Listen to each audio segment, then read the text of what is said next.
नमस्कार. मी प्रतीक पुरी.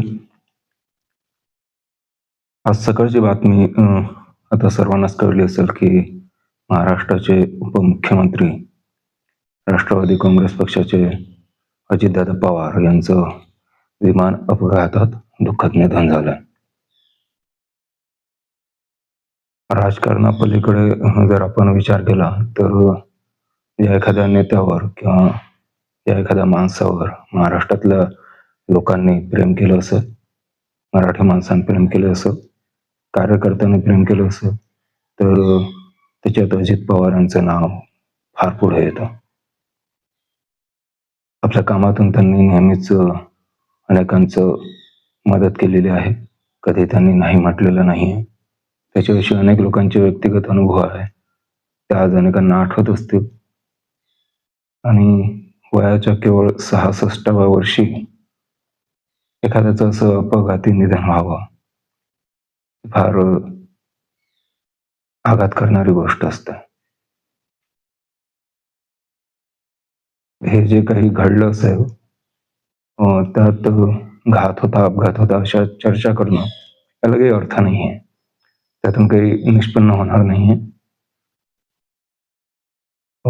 दादांच्या सोबत त्यांचे व्यक्तिगत सहाय्यक, त्या विमानाचे चालक यांचंही निधन झालेलं आहे.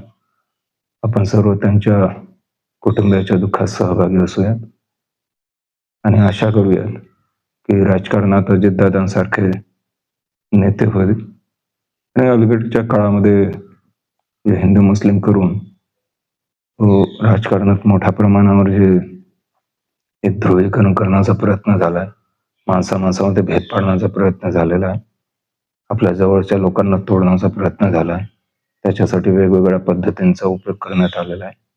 या सर्व गोष्टी आपल्याला माहीत असतील. पण अजितदादांनी अशा पद्धतीचं कसं काही केल्याचं माझ्या तरी आठवण येत नाहीये. त्यांनी कधी कोणतं भडकाऊ विधान केलंय की ज्याच्यामुळे महाराष्ट्रात आग लागेल, लोकांमध्ये द्वेषाची भावना निर्माण होईल, अशा पद्धतीचं कुठलंही काम दादांनी केल्याचं माझं माहितीत तरी नाहीये. त्यांनी काही वक्तव्य केली असतील की ज्याच्यावरून टीका झाली असेल, पण तो माणूस जरा स्पष्ट वक्ता होता. काही वेळेस बोलण्याच्या भरात काही गोष्टी घडून जातात, पण माणूस उमद्या स्वभावाचा होता आणि हे उमदेपण जाणवतं जेव्हा तुम्हाला एक पक्षाच्या पलीकडे जाऊन जेव्हा एखाद्याच्या निधनाबद्दल दुःख होतं, तेव्हा पवार साहेबांच्या कुटुंबियाच्या सोबत आपण सर्व आहोत. त्यांना पुन्हा एकदा भावपूर्ण श्रद्धांजली.